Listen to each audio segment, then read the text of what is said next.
1 Coríntios 1 e 2. A igreja de Deus que está em Corinto, aos santificados em Cristo Jesus, chamados santos, com todos os que em todo lugar invocam o nome do Senhor Jesus Cristo, Senhor deles e nosso. Hebreus 12, 22 e 23. Mas chegastes ao Monte Sião, a cidade do Deus vivo, a Jerusalém celestial, aos muitos milhares de anjos, a universal assembleia, igreja dos primogênitos, que estão inscritos nos céus, e a Deus, o juiz de todos, e aos espíritos dos justos aperfeiçoados. O nosso assunto é a igreja. E eu estou mostrando a vocês dois textos bíblicos que mostram o que a Bíblia diz sobre o conceito de igreja. Igreja pode ser um lugar com um endereço determinado. Igreja, por exemplo, aqui está citando a igreja de Corinto. Era uma igreja localizada. Só que Deus deixa claro o seguinte: Ele não habita em templo feito por mão de homens. Então a igreja é um local onde os crentes se reúnem para exercer a comunhão. Igreja, nesse texto, é local, lugar onde crentes se reúnem. Mas eu sou obrigado a pertencer a uma igreja? Com certeza. Porque senão você vai ter comunhão com quem? A comunhão é horizontal e vertical. Você tem que estar em comunhão com Deus e com a igreja. A Bíblia, Jesus deixa claro: se você não comer da minha carne, não beber do meu sangue, você não tem vida. Do que ele está falando? Comer a carne dele, beber o sangue dele? Ele está falando da ceia do Senhor, da comunhão. Ele está falando de você participar de uma igreja. A comunhão, ela é simbólica, mas ela também é real. Você está em comunhão com um grupo e você vai lá e faz a ceia. Eu vou fazer uma igreja na minha casa. Pode. Na casa de Lídia, vendedora de púrpura da cidade de Tiatira, tinha uma igreja. Só que tinha alguém responsável. Se você tiver alguém responsável de uma denominação religiosa, chamado por Deus, ungido, que esteja dentro das normas, você está dentro. Vou inventar uma igreja só para mim. Aí, cuidado, hein? Cuidado. Porque não é isso que a Bíblia diz. Agora, o segundo texto que eu li fala da igreja, gente, pessoas. Igreja é gente, são pessoas. E aqui diz, olha, aos muitos milhares de anjos, a universal assembleia, a igreja dos primogênitos que estão inscritos no céu. São pessoas que aceitaram Jesus como seu único e suficiente Salvador, que o Espírito Santo veio morar nela, e que ao fazer isso inscreve ela no céu. A igreja não é só você ter um cartão de membro, não. Não. A igreja, você entra aqui para chegar lá. E você entrando aqui para chegar lá, você tem, além do cartão de membro, você é inscrito lá em cima. Se você não for inscrito lá em cima, não tiver com o nome lá no livro da vida, você está fora. Não adianta nada. Por isso que tem que passar pela igreja e ter o procedimento que a igreja exige. Não existe igreja de um homem só. Nunca vi isso. Agora tem também as igrejas de internet, né? Mas e a comunhão? Não, manda pelo correio, a ceia. E se vai funcionar ou não, nós vamos saber depois. Você está entendendo? Tem um monte de gente criando um monte de estrutura de igreja. Eu faço a igreja online e depois reúno todo mundo para tomar ceia. Pode ser uma solução, mas será que essa igreja vai cumprir tudo o que está escrito? A igreja vai dar fruto? Vai gerar novas vidas? Porque a função da igreja é ter a comunhão, pregar o evangelho, adorar a Deus, esperar o Cristo voltar. Tem um monte de funções que a igreja exerce. Se não estiverem juntos, trabalhando, produzindo, tendo comunhão, como é que vai gerar fruto? Então tem muita coisa que precisa observar. Não é mais fácil você procurar uma igreja como a minha, ouvir a palavra de Deus, aceitar Jesus? Ah, mas não gostei daquela igreja. Muda. Deus deu tantas opções de igrejas para a gente ter, para a gente conhecer, para a gente frequentar. Olha, eu quando dava aulas na Donep, eu aconselhava eles estavam aceitando Cristo, conhecendo, né, o mínimo do Evangelho. Eu indicava assim, entra numa igreja, fica ali ouvindo. Se Deus falar para você, é aqui, fica. Se você falar, não, aqui não vai dar, se Deus não falar nada, procura outra. É simples. Uma hora você vai achar uma. Tem tanta. Igreja, já tem mais igreja do que boteco. Uma hora você vai achar uma igreja que Deus vai falar, não, é essa. Aí até na Donep uma vez me perguntaram, por que você nunca fala de igreja, que igreja que você é? Foi aí que eu falei, não, eu sou da Igreja Evangélica Assembleia de Deus de Caraguatatuba. Se você quiser visitar a minha igreja, você pode. Nós estamos lá, você pode também, gostou, quiser ficar, pode. Mas eu não fico indicando para você tem que ir para essa, ir para aquela, não. Então, igreja é lugar, mas igreja também é gente. A igreja recebe as pessoas do mundo e as pessoas são inscritas no céu. Não é um problema só humano, é um problema divino. Então, quando você entra na igreja, você entra na presença de Deus. E da presença de Deus, você vai ser levado para Deus. A Bíblia é bem clara nisso. Então, vamos falar um pouco sobre igreja, vamos conhecer um pouco mais de igreja, para que a gente se prepare. O céu nos aguarda. A eternidade é a maior promessa de Deus. Símbolos da igreja. Colossenses 1:24. Regozijo-me agora no que padeço por vós e na minha carne cumpro o resto das aflições de Cristo pelo seu corpo, que é a igreja. 1 Pedro 2:5. Vós também, como pedras vivas, sois edificados casa espiritual e sacerdócio santo, para oferecer sacrifícios espirituais agradáveis a Deus por Jesus Cristo. Pelos símbolos, pelas parábolas, pelas comparações que Deus deixou, a gente entende o que é a igreja.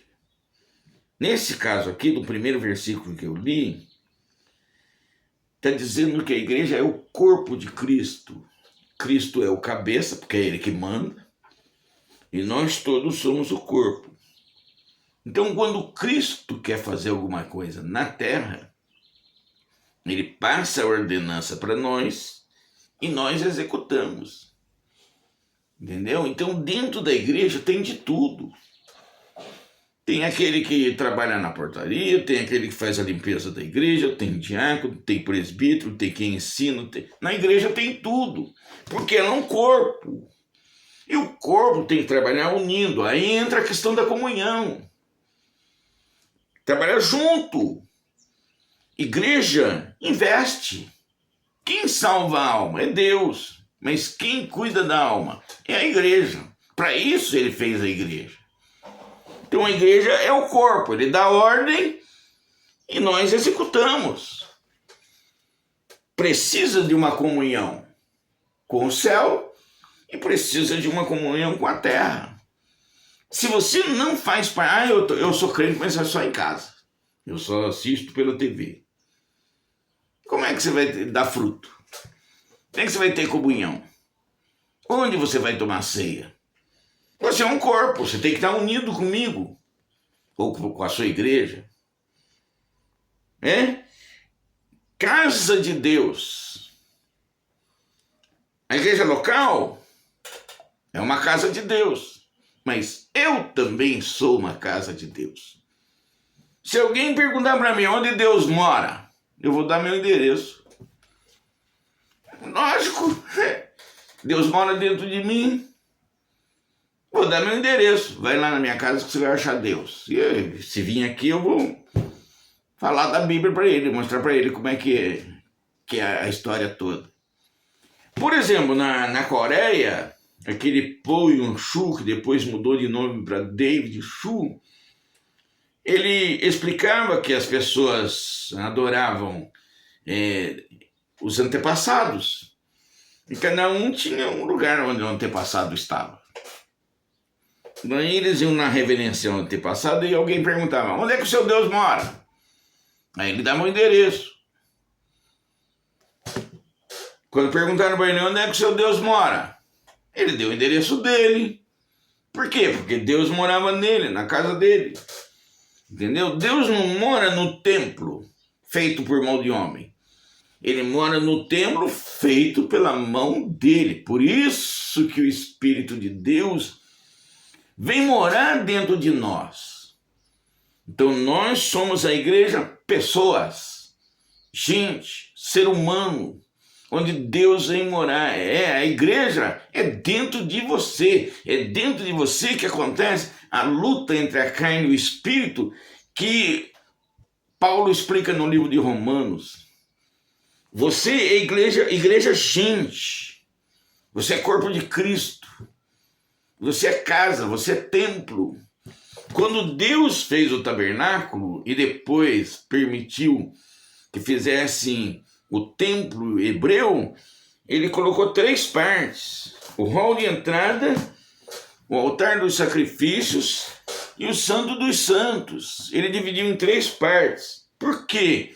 Aquilo era um símbolo do que nós seríamos no futuro: carne, alma e espírito. Na verdade, o templo que Deus mandou fazer era uma parábola do nosso templo vivo, templo espiritual. Você é morada de Deus. Eu sou morada de Deus.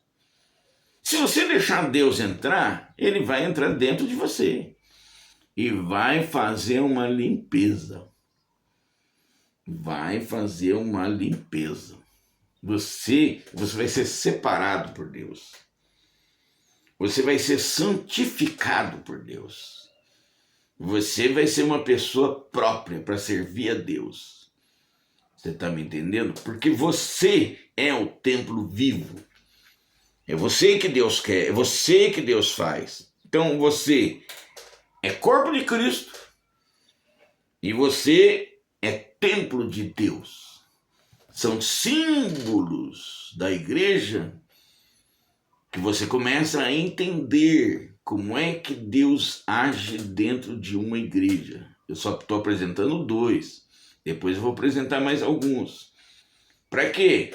Para que você entenda o que é a igreja. Outro dia eu vi na internet um homem que propunha não ter templo, não ter lugar para adorar. Então, adorar na praia, na praça, na rua. Até pode. Mas e o dia que estiver chovendo? E o dia que tiver frio? Gente, não é mais fácil? Não é mais lógico você, igreja, pessoa, arranjar um lugar para você entrar em comunhão com a igreja? Se tivesse, por exemplo, num lugar como a Coreia do Norte, que você tem que se reunir escondido, a igreja subterrânea é uma coisa. Assim mesmo eles se reúnem, né? Mas, gente, no Brasil, é só ir lá alugar um lugar, entrar dentro e pum, um som e adorar a Deus. Gente, para que dificultar as coisas? Igreja é isso. Igreja é lugar, igreja é gente. É só aprender e continuar. Efésios 2, 19 a 22. Assim que já não sois estrangeiros, nem forasteiros, mas concidadão dos santos e da família de Deus. Igreja é família. Igreja é família. Edificado sobre o fundamento dos apóstolos e dos profetas, de que Jesus Cristo é o principal pedra da esquina, no qual todo edifício bem ajustado cresce para templo santo do Senhor. Isso está em Efésios 2, de 19 a 22. Então você é família e você é um edifício.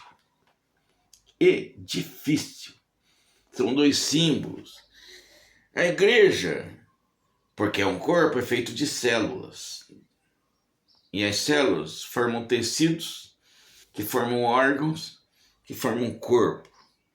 Igreja, espiritualmente, é comparado a um edifício cheio de pedra viva. Deus vai construindo uma casa, um edifício de pedras vivas. Deus vai acrescentando, vai aumentando, vai fazendo prosperar, vai fazendo crescer. A igreja cresce. Igreja que é abençoada por Deus cresce. Tem igreja que está estagnada aí. 10 anos, 20 anos, não sai daquilo. Essa não sei não como é que está a situação espiritual dela. Mas igreja cresce. E igreja é família de Deus. Né? Jesus Cristo falou assim: quem faz a vontade do meu Pai é meu irmão. Tem muita gente dizendo aí, eu sou filho de Deus. Filho de Deus? Você faz a vontade do Pai? Você faz tudo aquilo que Deus mandou fazer na Bíblia? Ah, não, eu faço, eu bebo, eu fumo, eu me drogo, eu ando com a mulher dos outros, eu faço tudo isso. Você não é meu irmão, não. Você não pertence à família, não. Você não é filho de Deus, você é criatura de Deus. Para ser filho, tem que fazer a vontade do Pai. Não é assim tão fácil. Eu me lembro que eu trabalhava numa escola, e tinha um inspetor de alunos que vivia me gozando. Aí um dia ele chegou no meio de todo mundo, me fez a gozação, daí eu cheguei, pela primeira vez eu cheguei. Ele disse para mim assim, mas eu também sou filho de Deus. Eu falei, não, filho de Deus você não é. Jesus disse isso. Aquele que faz a vontade do meu Pai, você bebe, você fuma, você faz isso, você faz aquilo, eu já citei tudo. E foi em público. E agora você vem me dizer que você é filho de Deus. Você não é não, você é criatura de Deus. Você está fora. Aí ele ficou assim, indignado, baixou a cabeça. Depois ele veio conversar comigo no particular. Ele falou, ô professor, o senhor acabou comigo ali na frente de todo mundo. Acabei mesmo, porque você estava me zombando e você está totalmente errado.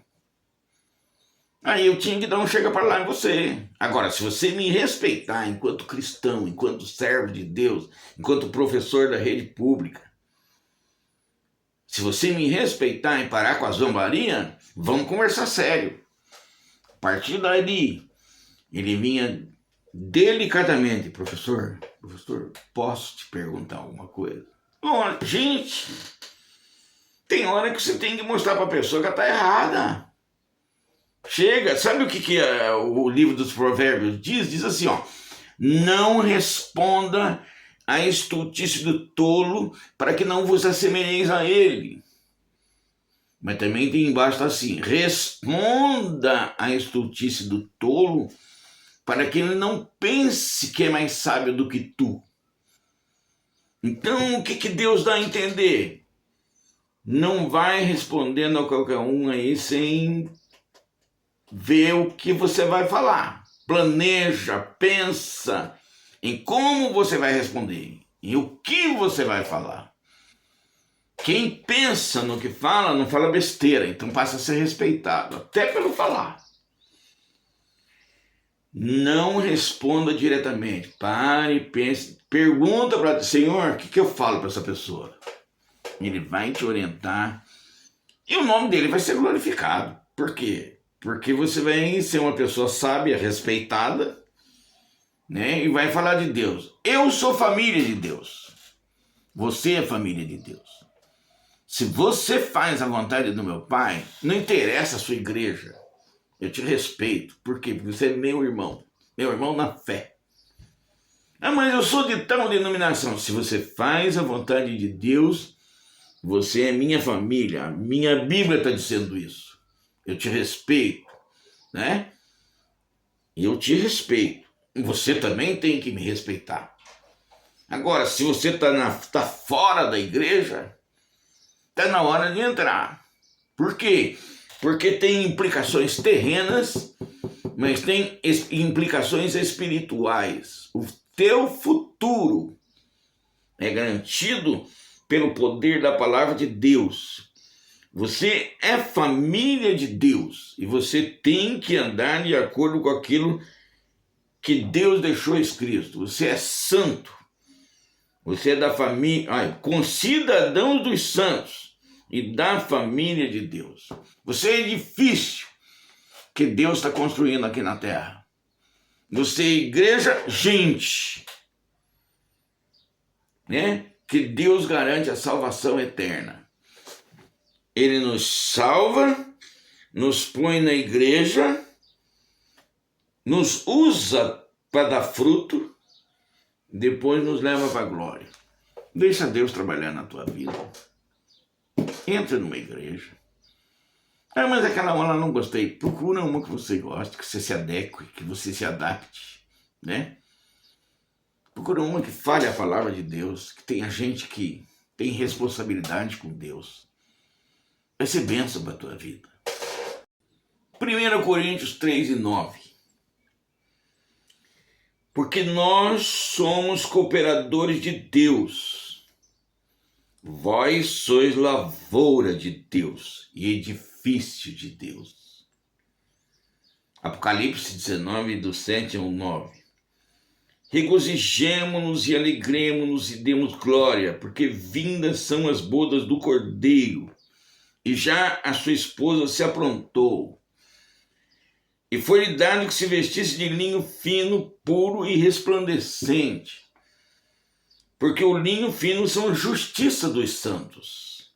E disse-me, escreve, bem-aventurados aqueles que são chamados à ceia das bodas do Cordeiro. E disse-me, essas são as verdadeiras palavras de Deus. Igreja é lavoura de Deus. Você é uma plantação de Deus feita de forma espiritual num mundo material. Às vezes tem pastor até que se refere na igreja quando falece alguém, ele vai fazer uma ministração, ele compara como quem a lavoura fosse de plantas, árvores floríferas, e Deus vem e retira uma daquelas plantas e leva para ele. Ele se refere a isso. Por quê? Porque nós somos lavoura de Deus. Deus planta a igreja na terra. Para que serve lavoura? Para sustentar vidas. Então Deus planta essa lavoura para sustentar as vidas. Nós, igreja de Cristo, sustentamos pessoas materialmente e espiritualmente. Porque quanta gente não vai na igreja buscar uma cesta básica? É verdade que a igreja é diferente do Estado. O Estado às vezes manda a cesta, manda o dinheiro, né? Nem vê se o cara precisa. A igreja faz uma verificaçãozinha. Não, vamos ver se você precisa mesmo. Muitas igrejas aí, que eu sei, manda alguém lá, dá uma olhada. Né? Eu me lembro que perto da casa da minha filha tinha uma mulher que era cabeleireira, que trabalhava com unhas, e Nessa pandemia ela ficou em dificuldade. Não conseguiu pagar água, não conseguiu pagar luz, não tinha o que comer. E a minha filha foi falar com o pessoal da igreja. Aí a igreja mandou alguém, um grupo de pessoas, que foi fazer uma averiguação. Aí averigou que ela estava com problema, pagaram a água, pagaram a luz, fizeram uma compra e deram tudo que ela precisava, tudo.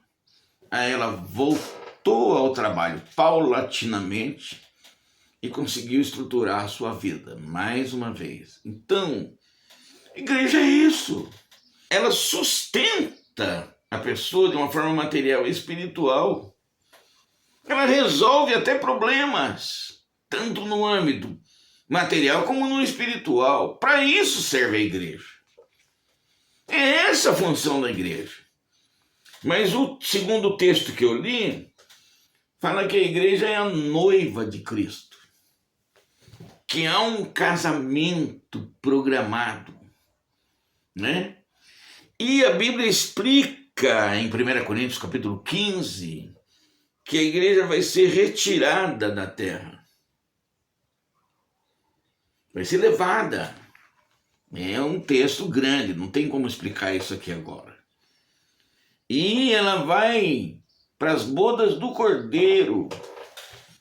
Lá vão estar os amigos do noivo, tudo que veio antes da igreja. E lá vai chegar a igreja, que é o convidado principal. Somos nós, gente, a igreja somos nós.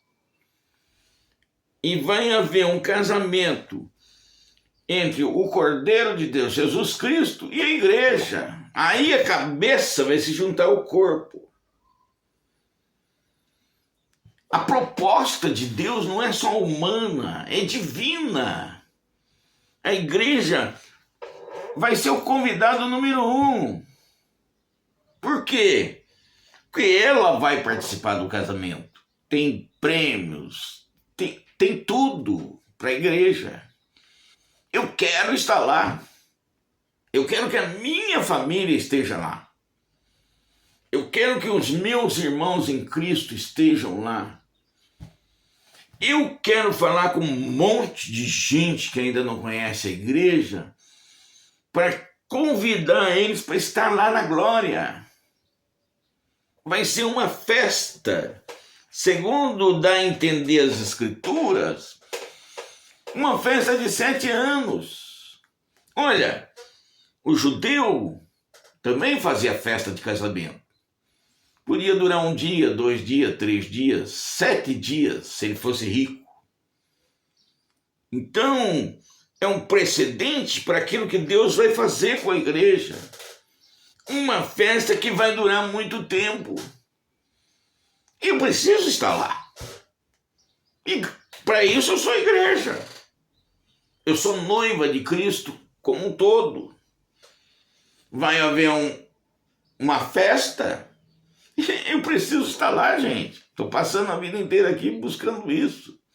Você precisa estar lá. Todo mundo tem que estar lá. É festa, é graça, é glória. Vai ter prêmio, vai ter galardão, vai ter pagamento, vai tudo que você fizer, Deus vai abençoar a sua vida, né?